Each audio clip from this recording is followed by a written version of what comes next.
Nina Rosman, bantu kami minta faham di mana kedudukan kita sebenarnya FDI kita ini. Kalau bercakap mengenai pelaburan tadi, saya akan kongsikan bagaimanakah kedudukan pelaburan antarabangsa Malaysia untuk suku tahun ketiga tahun ini, iaitu International Investment Position IIP. Dan apabila kita bercakap mengenai pelaburan, ia begitu penting. Sejak kita menikmati arus kemerdekaan, negara menikmati arus kemerdekaan, kita dapat menyaksikan kemasukan pelaburan asing ke dalam negara untuk merangsang lagi kan ekonomi negara kita. Namun ia merupakan pelaburan asing ke dalam negara ini, ia merupakan antara nadi utama kita dalam mencapai kemajuan negara, di mana di sini kita dapat saksikan apabila pelaburan asing masuk, ini di samping itu kita dapat menikmati juga kemajuan seiring dengan kemajuan negara-negara maju yang lain. Dan apabila kita meliti, ini adalah graf kalau dapat saksikan kedudukan pelaburan antarabangsa Malaysia untuk suku tahun ketiga.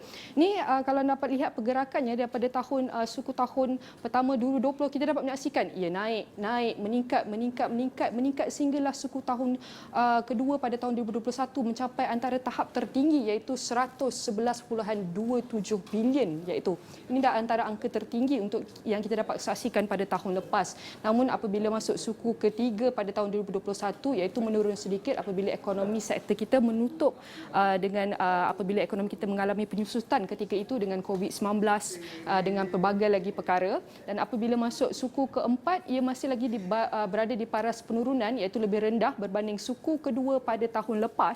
Dan apabila pada suku tahun pertama 2020, kita dapat melihat aset bersih kedudukan pelaburan antarabangsa kita, iaitu jatuh sehingga 47.3 bilion, iaitu antara terendah. Ini apabila kita bercakap mengenai pelaburan asing antarabangsa, ini apabila berlakunya perang Rusia dan Ukraine, ketika ia berlaku, ia telah memberi kesan bukan sahaja kepada kedua-dua negara itu, hampir ke seluruh negara yang berkait rapat yang melakukan perdagangan. Jadi apabila kita meliti di sini, masuk je suku kedua pada tahun ini, kita melihat iaitu peningkatan kepada kedudukan antarabangsa kita kepada 62 bilion ringgit. Tapi apa yang saya nak gembiranya saya nak kongsikan, walaupun kita dalam kemelut politik pada antara suku pertama dengan suku kedua, siapa Perdana Menteri kita, siapa ahli kabinet kita, bagaimanakah pembentukan kerajaan kita, kerajaan campuran ke, kerajaan perpaduan ke. Namun pada suku tahun ketiga, kita juga dapat menyaksikan peningkatan dalam International Investment Position kita pada suku ketiga. Daripada 62 bilion ringgit, kita menyaksikan iaitu peningkatan kepada 76.3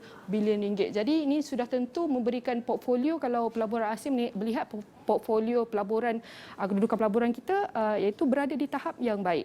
Jadi kalau saya nak perincikan bagaimanakah kedudukan pelaburan antarabangsa, iaitu antara jumlah aset, jumlah liability dan aset bersih.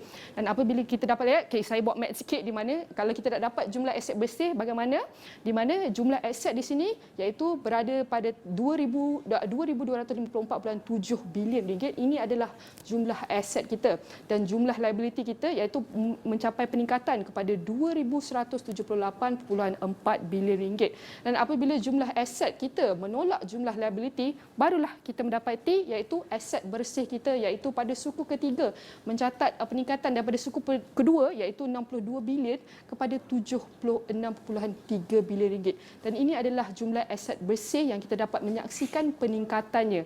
Dan apabila kita lihat bagaimanakah pelaburan langsung asing, negara mana yang memberi sumbangan tertinggi iaitu dalam pelaburan langsung asing kita.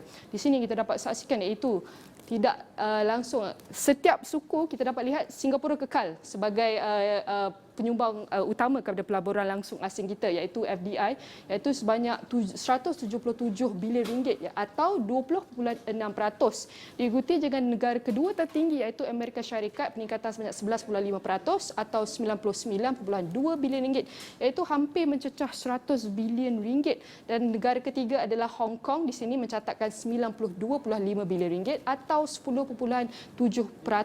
Dan apabila kita melihat iaitu antara tiga negara menjadi antara penyumbang utama dalam pelaburan langsung asing kita, mari kita teliti bagaimana apakah sektor utama FDI ini. Di sini ada tiga sektor, iaitu terutama iaitu sektor pembuatan mencatatkan 374.3 bilion ringgit, atau kita boleh katakan 43.5%. Diikuti juga dengan aktiviti kewangan iaitu 198.6 bilion ringgit atau 23.1%, dan juga perdagangan borong dan runcit iaitu 53.7 bilion rekod ataupun mencatatkan 6.2%, dan sektor penyumbang utama untuk FDI yang kita dapat saksikan adalah pertama pembuatan, aktiviti kewangan dan juga perdagangan borong dan runcit. Dan tadi kita dah bercakap mengenai FDI dan sekarang saya akan beralih pula kepada pelaburan langsung di luar negeri. Iaitu di sini kita dapat lihat pelaburan yang penyumbang terbesar untuk pelaburan langsung di luar negeri, DIA kita, iaitu Singapura, kekal dengan 3 digit iaitu sebanyak 122.5 bilion ringgit, iaitu peningkatan sebanyak 20.3%, diikuti dengan negara Indonesia sebanyak 63.5 bilion ringgit dan Kepulauan Cayman peningkatan sebanyak 5.9% atau 35.8 bilion ringgit. Dan DIA ini, kalau kita nak dapat saksikan antara sektor utama menjadi penyumbang kepada DIA ini adalah antara aktiviti utama adalah aktiviti kewangan, iaitu peningkatan sebanyak sehingga 42.7%, iaitu sebanyak 256.9 bilion ringgit. Dan juga diikuti juga dengan iaitu aktiviti sektor utama yang kita dapat saksikan adalah perlombongan dan perkuaran, iaitu mencatatkan sebanyak 78.2 bilion ringgit atau 13%, dan juga pembuatan iaitu 58 bilion ringgit atau 9.6%. Dan apa yang kita boleh saksikan di sini adalah kita perlu kenal pasti apakah faktor-faktor untuk kita menarik pelaburan asing ke negara dan bagaimana kita boleh rencanakannya kepada ekonomi negara agar ia dapat memberi suntikan yang baik agar negara kita dapat terus berkembang maju dan berdaya saing.